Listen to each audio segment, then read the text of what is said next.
ನಮಸ್ತೆ, welcome back to my channel. ಇವತ್ತು ನನ್ನ ಫ್ರೆಂಡ್ ಮನೆಗೆ ಬಂದಿದ್ಲು. ಬರುವಾಗ ಮ್ಯಾಂಗೋ, ಲೀಚಿ ಮತ್ತು ಚಿಪ್ಸ್ನೆಲ್ಲ ತೊಗೊಂಬಂದಿದ್ಲು. ಲೀಚಿ ಫ್ರೂಟ್ನ ನಾನು ಫಸ್ಟ್ ಟೈಮ್ ತಿಂದಿದ್ದು, ತುಂಬ ಚೆನ್ನಾಗಿತ್ತು. ಯಾರು ಈ ಫ್ರೂಟ್ನ ಟ್ರೈ ಮಾಡಿಲ್ಲ, ಒಂದ್ಸರಿ ಟ್ರೈ ಮಾಡಿ, ತುಂಬ ಚೆನ್ನಾಗಿದೆ.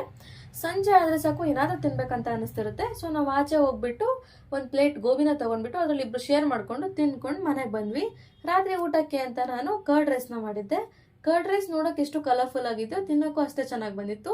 ಅದನ್ನು ತಿನ್ಕೊಂಡು ಒಂದು ರೌಂಡ್ ವಾಕ್ ಹೋಗ್ಬಿಟ್ಟು ಶಾಡೋ ಪಿಕ್ಕಿಗೆ ಪೋಸ್ ಕೊಟ್ಟು ಮನೆಗೆ ಬಂದು ಮಲ್ಕೊಂಡ್ವಿ. ಬೆಳಗ್ಗೆ ಟಿಫನ್ ನನ್ನ ಫ್ರೆಂಡೇ ಪ್ರಿಪೇರ್ ಮಾಡಿದ್ಲು. ವೈಟ್ ಸಾಸ್ ಪಾಸ್ತಾ ಮತ್ತು ರೆಡ್ ಸಾಸ್ ಪಾಸ್ತಾ ಎರಡೂ ಮಾಡಿದ್ಲು. ಎರಡೂ ಚೆನ್ನಾಗಿತ್ತು. ಬಟ್ ನಂಗೆ ಪರ್ಸ್ನಲಿ ತುಂಬ ಇಷ್ಟ ಆಗಿದ್ದು white sauce pasta. It was so good. ಮಧ್ಯಾಹ್ನ ಊಟಕ್ಕೆ ಅಂತ ನಾವು ಹೊರಟಿದ್ದು ಕಾಮಧೇನು ವೆಜ್ ರೆಸ್ಟೋರೆಂಟ್ಗೆ. ಇಲ್ಲಿ ನಾವು ಸ್ಟ್ಯಾಟಸಲ್ಲಿ masala papad, veg Manchow soup ಮತ್ತು ಬೇಬಿಕಾರ್ನ್ ಪೆಪ್ಪರ್ ಡ್ರೈನ ಆರ್ಡರ್ ಮಾಡ್ಕೊಂಡಿದ್ವಿ. ಮೇನ್ ಕೋರ್ಸಲ್ಲಿ ಬಟರ್ ರೋಟಿ, ವೆಜ್ ಕುರ್ಮಾ ಮತ್ತು ವೆಜ್ ಬಿರಿಯಾನಿನ ತೊಗೊಂಡಿದ್ವಿ. ಲಾಸ್ಟಲ್ಲಿ ಸೋಡಾ ಜೊತೆ ಸ್ವೀಟ್ ಆ್ಯಂಡ್ ಸಾಲ್ಟನ್ನು ತೊಗೊಂಡ್ಬಿಟ್ಟು ಅದನ್ನು ಕುಡಿದು ಮನೆಗೆ ಬಂದ್ವಿ. ಮಧ್ಯಾಹ್ನ ಅಷ್ಟೊಂದು ತಿಂದಿರೋದ್ರಿಂದ ರಾತ್ರಿ ಅಷ್ಟಾಗಿ ನಷ್ಟವಾಗಿರಲಿಲ್ಲ. ಸೊ ವೆಜ್ ಸೂಪ್ನ ಮಾಡ್ಕೊಂಡು ಕುಡಿದ್ಬಿಟ್ಟು ಮೇಲ್ಗಡೆ ಹೋಗಿ ಚಂದ್ರನ ನೋಡ್ಕೊಂಬಂದು ಮಲ್ಕೊಂಡ್ವಿ. ಈ ವಿಡಿಯೋ ಇಷ್ಟ ಆಗಿದ್ರೆ please do subscribe and like to my channel.